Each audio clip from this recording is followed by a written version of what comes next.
Hello and welcome to Nexia New Zealand's podcast. My name is Maggie Jaques. I'm the Tax Director here at Nexia New Zealand.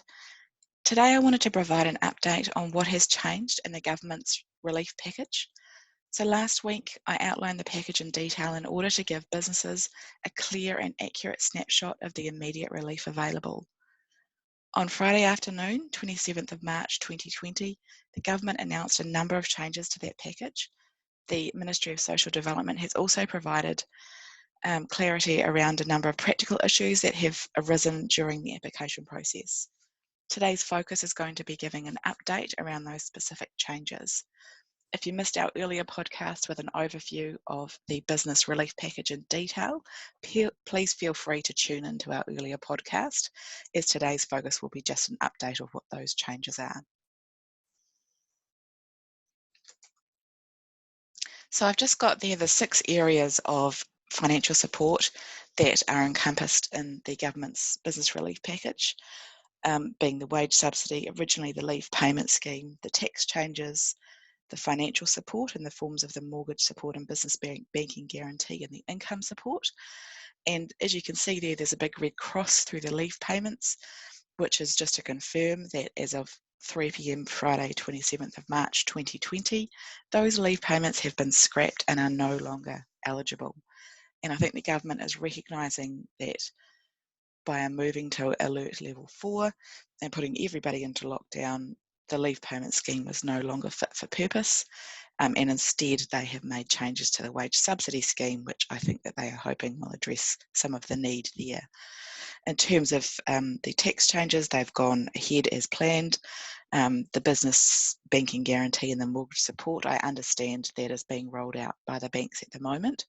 So I'd encourage you to contact your bank if you haven't already to see what assistance is available there. And the last area there, which was the income support, which I mentioned that we were expecting further announcements about what exactly that would be. I feel that that has been wrapped up also into the changes to the wage subsidy scheme. So quick overview in terms of what's available and what's changed there. So I've just got a snapshot there of the wage subsidy scheme, and that is my original from our first podcast in terms of the scheme. So the lump sum application window of 12 weeks, who's eligible, and I should also just note there in terms of the eligible entities, it has now been confirmed that charities, not-for-profits, etc. are also eligible where they have employees. The entity requirements, how to apply, and what information you'll need. So that's all the same. And I'm going to just very briefly move on to what has changed. So I guess the big one is that it's now a requirement for the subsidy period that if you're applying for the wage subsidy that you retain your employees for the 12 weeks. So it's no longer just a test of using your best efforts to do so, but you must retain employees for that period. And the government has been very clear about that. There is also still a requirement to use your best efforts to pay them at least 80% of their usual income. But if that's just simply not doable for your business, for example, if the business is not able to earn any income at all and has serious cash flow issues, then the government has said that at a minute that at least the subsidy must be paid out. So it is providing, it is providing a way of supporting most workers in New Zealand by allowing businesses to pay out the subsidy rather than by relaxing that 80% criteria, although I must stress that there is still a real focus on acting in good faith and using your best efforts to continue to pay them 80%. So when you go to apply now from as of 5 p.m. 27th of March 2020, the new criteria applies. They have also updated the declaration form. So originally when you went in to apply, it was a very simplified declaration form. That has now been updated and there is quite detailed information about what you're declaring when you apply. And this is all publicly available on the MSD website, but just a couple of things I wanted to point out was that you are stating that you'll retain your employees. There is the ability to rehire employees that you made redundant. So if they were in your employment on the 17th of March 2020, but you've had to make employees redundant due to the COVID-19 interruptions. You are now able to re-employ those employees and apply for the wage subsidy. So that's just covered off in there. By making the application, you consent to the MSD publishing information about your business. So there will be a publicly accessible register with details of your business, including your business name, the level of subsidy received, and the duration that the subsidy has been received for. So I appreciate that probably this is not top of mind, front of mind for most people at the moment, but I just wanted to point out that there is that agreement by applying for the wage subsidy, that your information is eligible to be published. Just on the last 2 points there, which is a notification of eligibility changes and repayment of the subsidy. So in the updated declaration form, you are required to notify within 5 working days of any changes in your eligibility or failing to meet obligations. And one example that is used is that where employees end their employment with you, then you must let the MSD know that that has occurred. And I suppose because when you apply for the wage subsidy, it's paid as a lump sum upfront for 12 weeks. So for example, if you had somebody resign after 4 weeks, then you are required to notify the MSD within 5 working days that that person has resigned. And you also agree that you will repay the subsidy if you fail to meet your obligations or if you stop being eligible. So presumably that person that you've received 12 weeks subsidy for, you would repay 8 weeks equivalent of the subsidy. So just be aware of that. In the 5 working day timeframe to let the MSD know. It sounds like that will happen quite quickly. So in terms of the repayment of the subsidy, so obviously if you fail to meet your obligations under the subsidy requirements, if you're not eligible or you stop being eligible, then you are agreeing to repay it. And the last point there, which is if you receive insurance for any costs covered by the subsidy, then you agree to repay it. So be aware that if you are applying for business interruption insurance or something similar that would pay out costs, i.e. wages, that would be that are covered by the subsidy, that you are required to repay the wage subsidy. So just be aware of that.